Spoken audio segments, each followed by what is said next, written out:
Opian Aldo, ako si Robert, isang indigenous forester ng Tagkulan Mountain Range mula dito sa Quezon, Bukidnon.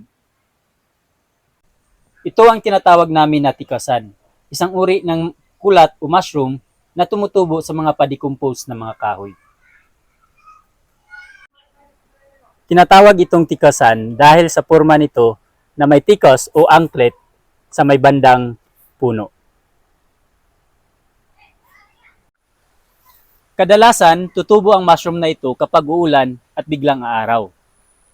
Kagaya nito, kumpul-kumpul ang pagtubo ng tikasan kung minsan napupuno ang buong area o kaya ang buong truso. Ang mushroom na ito ay tumutubo sa mga area na hindi sinisikatan ng araw o direktang tatamaan ng init ng araw.